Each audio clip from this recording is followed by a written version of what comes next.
All right, so picking up from the last video, I had just stopped and I was talking about how regression models, specifically with simple and multiple regression models, these are typically done with continuous numerical data. And we'll talk about some other different models as we move forward. But here is a brief graphic showing a scatter plot of data and also varying plot lines that are looking for a best fit regression line.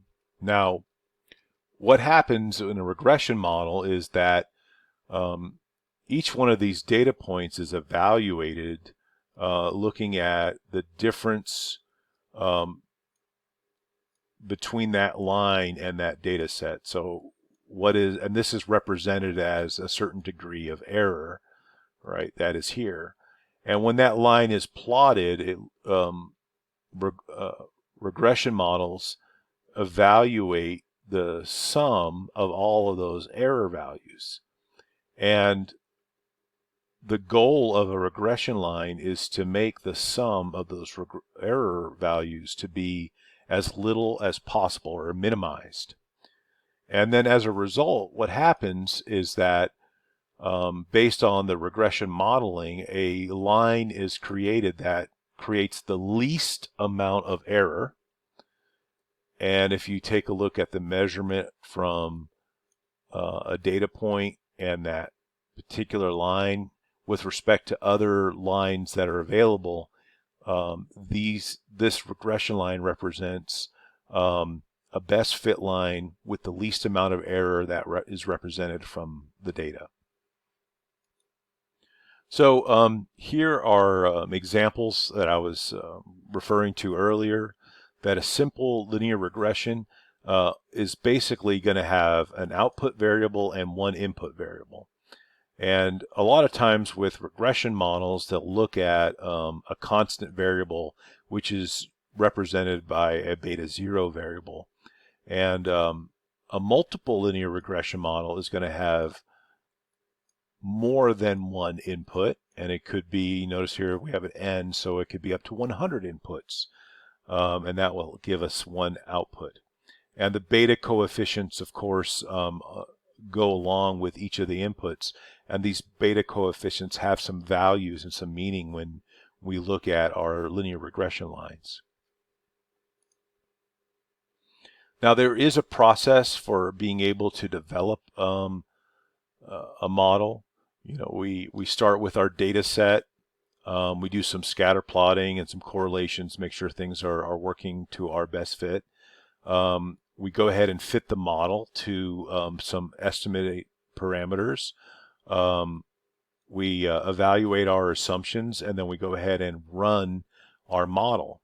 Now, throughout this whole process, if there's any violations to any of our assumptions, or if there's some needs for changes because errors were observed, then we go ahead and reiterate one of the processes. So we'll go back to the previous, or go back to the previous, to make sure that we make sure that our data is evaluated properly. So how do we know if a model is good enough? A lot of times we look at an R-square from our statistical inference output, and an R-square gives us an idea about how much variance is explained. Usually you want the R-squared value to be large. So like you might have like a 97, which would represent 97% variance explained, versus a 9, where only 9% of the variance is explained. And depending on the type of study, there might be some kind of threshold which is going to be strong enough or good enough in order to determine whether you have a good enough model that will be usable for any kind of inference. Also, we evaluate p-values for each of the beta coefficients. If a p-value is significant, that it will be less than 0.05. So that means that with 95% confidence, we know that something is significant or meaningful. We also look at the degrees of errors and also other measures of error that could be applied to our inferential statistics. There are some assumptions when we start looking at regression. We want to make sure everything is linear. We want to make sure all of our input variables are independent, meaning they're not necessarily related to one another. We do assume a normal distribution, and also that everything has a constant variance, right? So that means that the variance that occurs at one level also occurs at another level, right? And also, we want to make sure that there is some degree of multicollinearity. So basically, multicollinearity is a simple idea that the explanatory variables or the input variables are not correlated to one another, right? So the whole idea is that if I was going to have two variables that were related to one another, they may not do, or both of them together may not have great explanatory value in determining the output. So what happens if these assumptions do not hold? What do we do? Well, we have to go and reiterate our model and then maybe make some adjustments on how we're going to prepare it. Now, logistic regression modeling, the key difference between linear regression and logistics is that the output variable is binomial or binary. So it can be one or the other. So it's usually can be true, false, male, female, high or low, and so on, as opposed to a continuous numerical value, as I was mentioning previously with linear regression.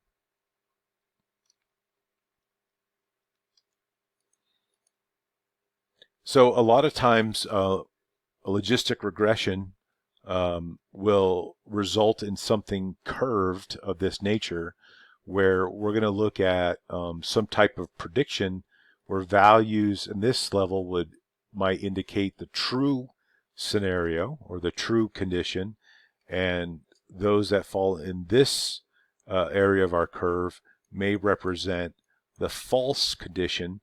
And what we'll do is we'll determine that the threshold for determining if something is true or false may be split right here. So we'll look at values in this direction, values in that direction, to be what's going to be true or false.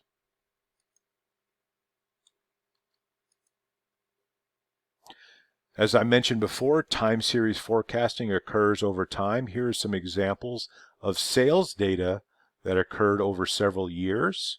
And then it's also collected by quarter.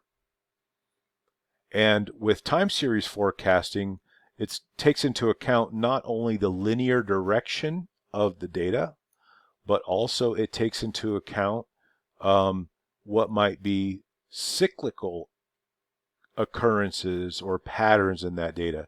So notice that we have something of a sine wave in this data set, and then it occurs on an annual basis. Right? So time series forecasting looks at not just the linear progression over time, but also looks for any kind of patterns due to cycles and whatnot. And so these types of models help with determining inferences in our data sets, and with our data we're able to draw out different decisions and make different based on the conclusions of our modeling.